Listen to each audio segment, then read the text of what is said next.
Hi, everybody. I hope you're having a really lovely Monday. I know I am as well.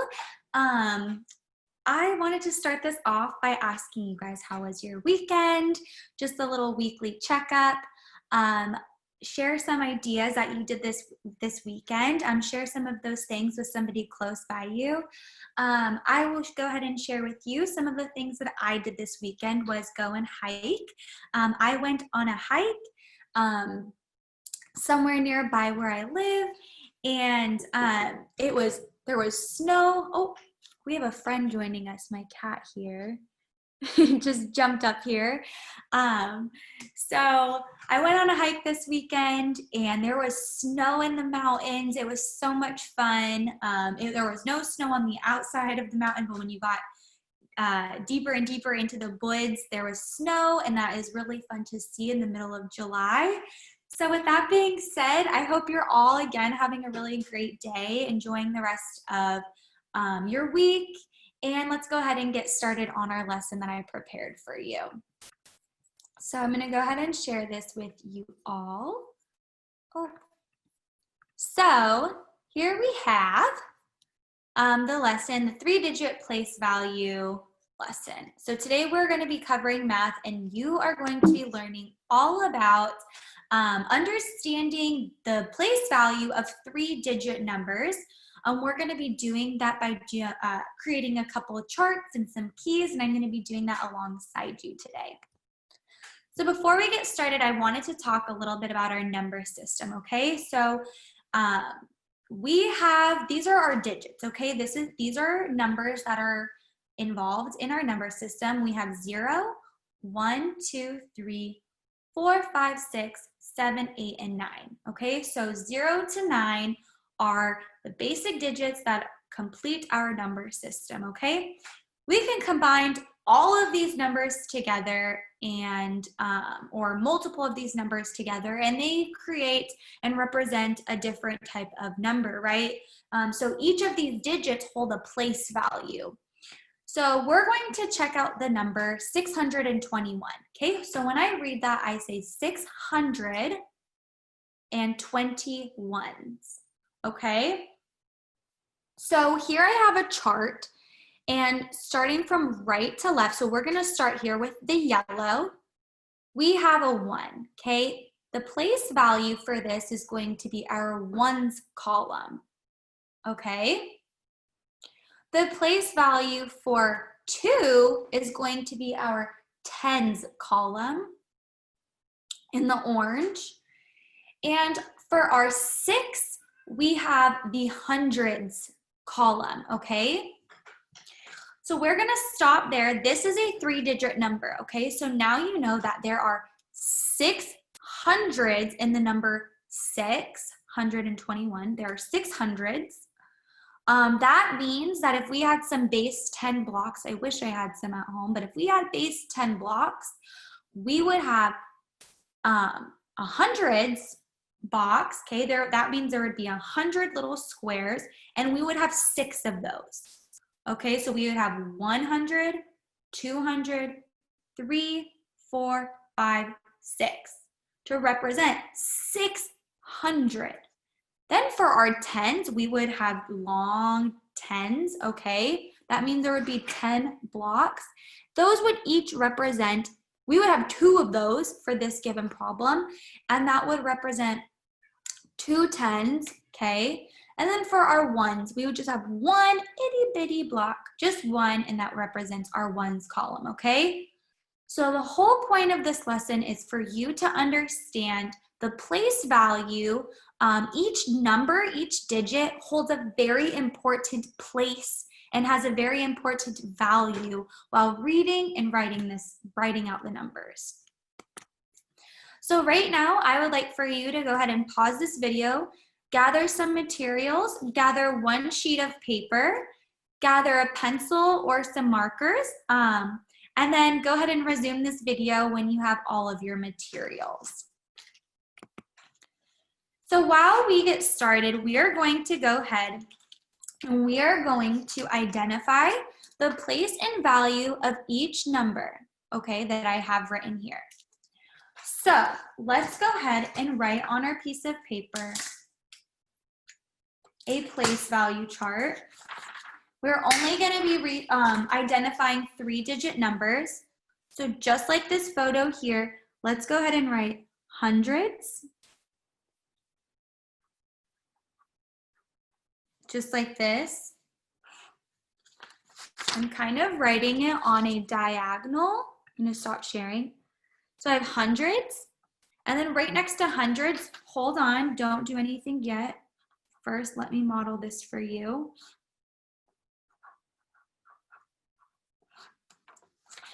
Okay, so we have hundreds, tens, and ones.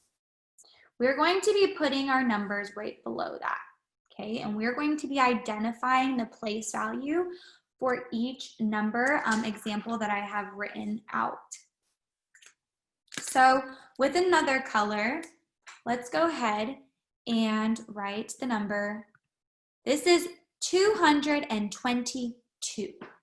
Okay, so we're going to write the 2 in green for hundreds. We're going to write another 2 for the tens.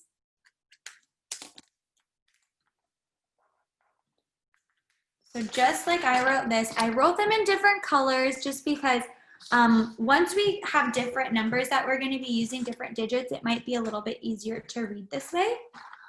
So we have the number 2, okay, so when we read, we say hundreds, 222 ones, okay, so we have 222.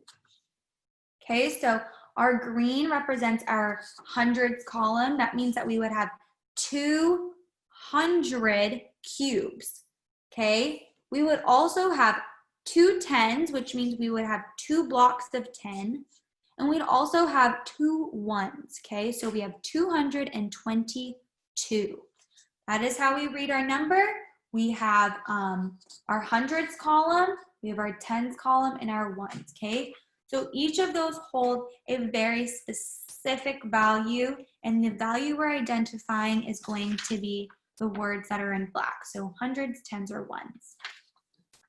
Let's go ahead and move on to our next example. So now we have the number 231. Okay, so right under 222, if you want, we can cross those numbers out. I'm actually going to write this a little bit differently. I'm going to write this a little bit bigger and in the center so we could keep using the same place value reference.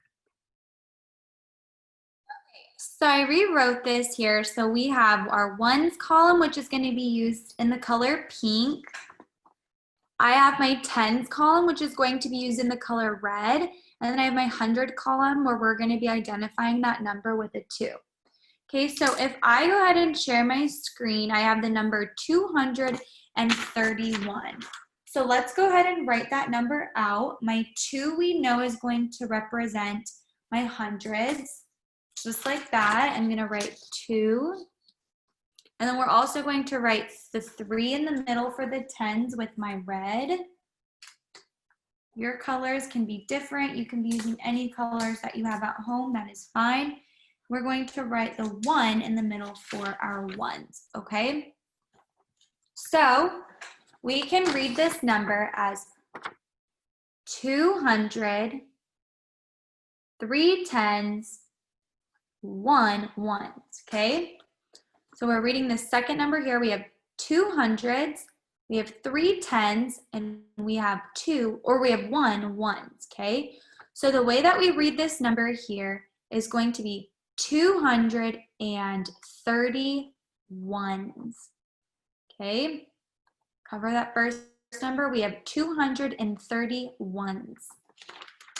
Now, we're going to go ahead and share my screen with you again.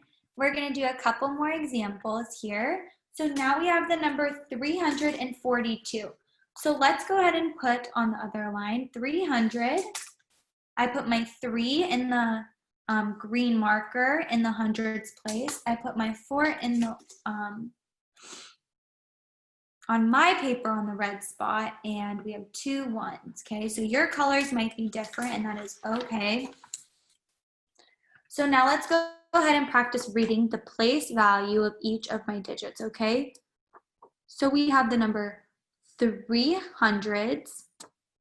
We have 4 10s, okay? We know this is our tens column, and we have 2 1s, okay? So this number here, we have 342.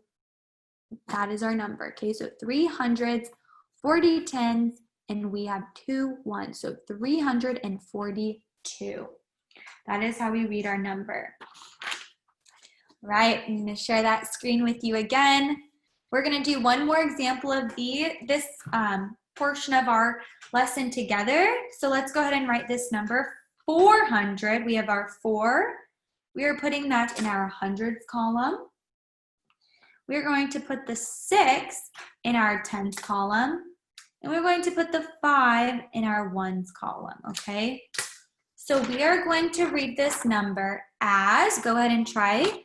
We have our 4 in our hundreds column. We have our 6 in our tens column. We have our 5 in our ones column. And we're going to read this as 4 hundreds, 6 tens, and 5 ones, okay? 4 hundreds, 6 tens, 5 ones. Can we read this going this direction as well? We can, because we are just identifying place value. So we have 5 ones, 6 tens, and 4 hundreds. All together, my number is 465. Right, let's go ahead and try another one. So now I'm going to say we have the number 7. So we have 700s, okay? Look at your chart. Where are you going to put the 700s, okay? For our hundreds, are we going to put that in the middle in our tens column? No. Are we going to put it in our ones column? No. If we want to represent 700s, we need to write that in our hundreds column, okay? 700s, 700s column. If I have 110s, where am I going to put the 110s? Am I going to put that in my tens column? Yes, right? I identified the value as being tens, and I said that the value is 1, so we are going to put 1, the number 1, in our tens column, just like this. So now I have 1 number left over. I have 2. Okay, so ones, it says 2 1s. So we're going to go ahead and put that 2 in our ones column, okay? So now we just identified the number 712. 700s, 110, 2 1. 712. So now I'm going to change it up a little bit, and I'm going to go ahead and read a number off to you. So if I have the number 800s, where am I going to put that digit, okay? 800s. Is that going to go in my hundreds column? Is that going to go in my tens column? Or is the hundreds going to go in my ones column, okay?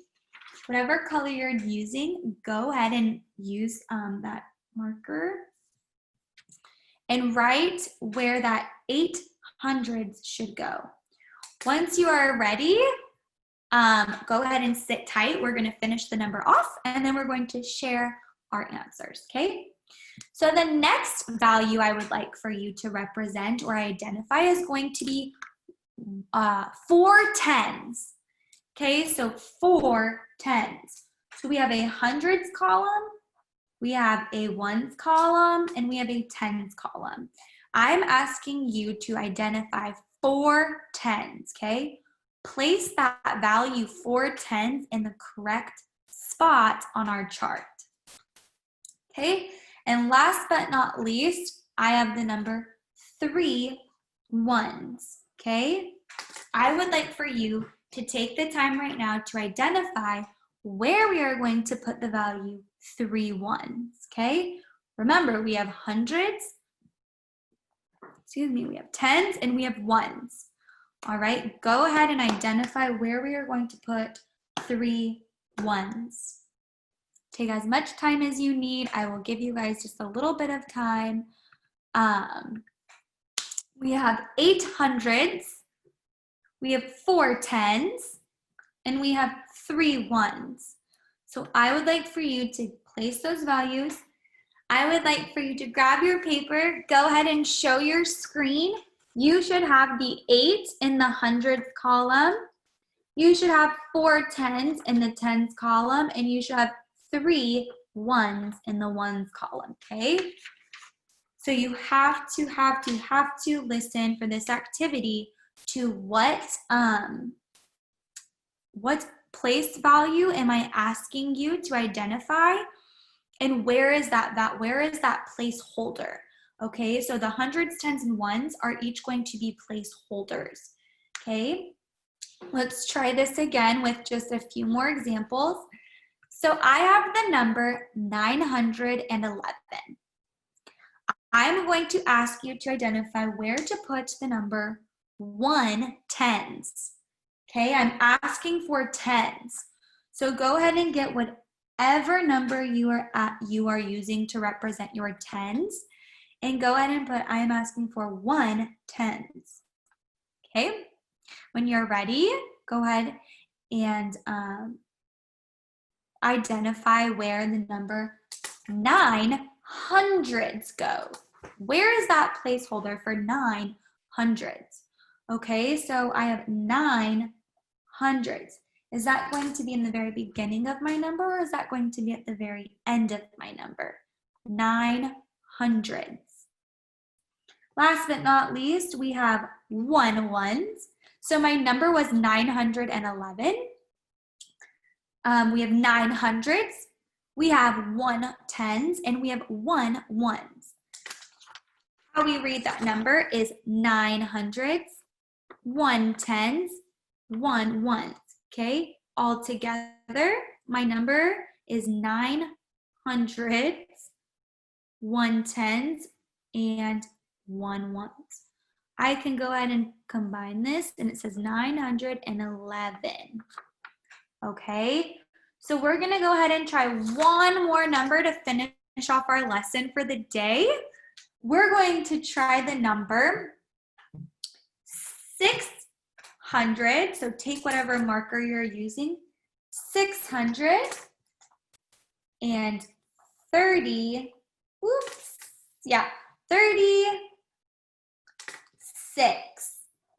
Okay, so we have the number 600s. Go ahead and identify which placeholder you're going to put the number 600s in.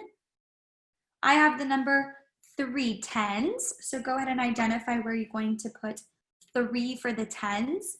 And go ahead and identify where you're going to put 6 ones, okay?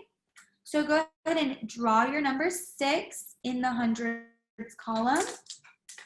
Go ahead and draw your number 3 tens wherever you believe the tens column is. And go ahead and draw your number 6 ones and wherever you think that ones column is.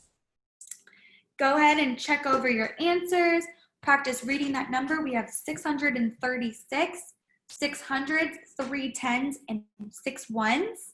Go ahead and 5, 4, 3, 2, 1. Hold up your papers.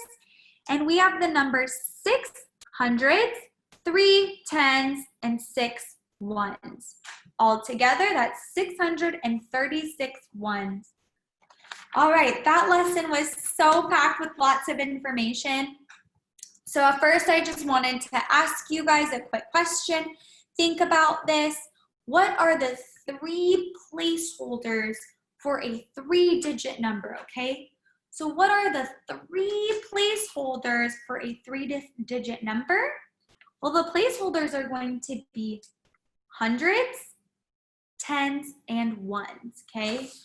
We have my hundreds column, my tens column, and my ones column. These are all placeholders for a 3-digit number. Okay, this is a 3-digit number.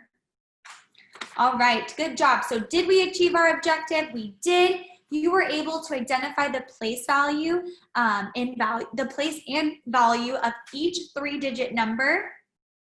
I would like for you as a little challenge to go ahead and create a 3-digit number just like we did on your own. Identify its placeholder, practice saying how you pronounce that number the correct way.